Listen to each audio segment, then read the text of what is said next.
This next piece I'm going to do is called Bang, and it's in my third poetry book, For Me to You Through Mine Eyes, True Visionary. Cruising down the street with his boys, dusk rapidly approaching, he steering, they blunt token, beer sipping, backseat driving. Midweek, grown men all should be working but lazy, full of excuses. They say minimum wage ain't working for them, and the man don't understand the difficult plight of the black man, so they take a stand together. No goals, no plans, because there's strength in numbers, and misery sure loves company. He sees her walking, no, gliding, with the grace of a gazelle. Stride so fluid her feet may as well not even touch the ground. Poetry in slow motion, who is she? Mesmerizing him with all that body. Oh, so much body banging. He contemplates, salivates, can't think straight. He can't wait, because he got plans to bang her brains and back out. Jaw drops, brakes hit, pit stop.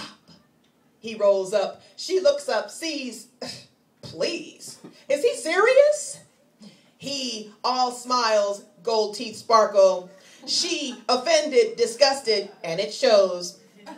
He don't care though, because the Mac has begun and it won't stop till he's done conquering his delectable prey. So as they say, it's on. But she keeps it pushing because she's on a mission and she ain't got time for this. He's dismissed. She, neck rolling, attitude salty, bangs viciously, verbally on his beat up ride, his weak ass lines, his roughneck way of life, his grill that shines. Calls him a scrub, all this in front of his crew? The ultimate snub. Then rolls her eyes and picks up pace triple time. Mistake. Why couldn't she just say no? Why did she have to go there? Didn't anyone ever tell her it's not nice to always verbalize what's in the forefront of your mind? Could be hazardous to your health, might lead to your demise. But I guess she didn't get that memo. But it's too late now because temperatures rise as his blood boils over. She's gone way overboard. And disrespect is a pill he will never swallow. He, seething, rolls faster, hands trembling, face twitching, ego torn down in 12 seconds flat. His posse on deck, they all got his back. Obscenities spew, threats turn to promises. He reaches for his trusty problem solver, fully loaded. Small enough to fill his pocket, but big enough to fill his murderous desire to snuff her out with one bang. She alone, no one to protect her. They, a pack of livid hounds, holding years of pent-up aggression in their hearts. Evacuate car, throw her in bushes, and attack mercilessly, beating, raping, 4-to-1 helpless soul, and she shrieks and wails till she goes hoarse and her will shuts down because no one hears her. Or do they?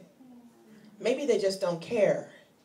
Then he, intending to permanently quell her oral struggle, cocks pistol, lays itchy finger on trigger, aims as crew members watch, wait, anticipate, but is suddenly interrupted by loud voices and footsteps, and is distracted and looks away for mere seconds, long enough for her to strike the gun out of his hand and yell for help like her life depended on it, 'cause it did. And then chaos ensued, and troops scattered in 4 different directions, and all of a sudden together they stand, turned into every man for himself, 'cause that kind of misery don't want no company. You see, he's a gangster, a thug, a hoodlum, who don't give a damn about nothing but taking and getting all that he can, no matter what the stakes. And daily he makes his mama cry and wonder why he can't be more like his baby brother, the one they lost some years back in a fatal drive-by. Because they live in the heart of the ghetto where the streets have no eyes, so they can't see who you are and how hard you try to live right. And they really couldn't care less. He was such a good boy. Now she has double the heartache because she lost her best and her first is putting her sanity to the test, and she cries out loud every morning, Lord, surely you jest. Please tell me why. See, she had no help because his daddy was an absentee, and she tried her best to rear that boy into a man, but everyone knows it takes a man to do a man's job, so all she really ended up doing was a bang-up job raising a mama's boy with no solid foundation, who turned to the streets for male attention. and got sucked in by wolves in sheep's clothing.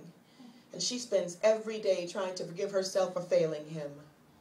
He, still living at home with Mama, returns wee hours of the night, crime on his mind, on his hands, and in his eyes.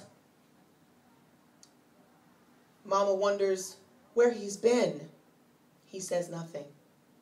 He goes straight to bed. 5 a.m., police come, pounding at front door. Mama opens, they push past, heated. Where is he? The accountable one, attempting to flee, is brought down with brute force. He resists. They pull out batons and bang his head repeatedly while Mama's heart breaks all the way open. No amount of love that pours from her shattered vessel can save her troubled seed, for he has finally worn out freedom's welcome. And now a new home awaits him. No cronies around to watch his back any longer. Identified, booked, strip-searched, and already claimed by men with tainted thoughts.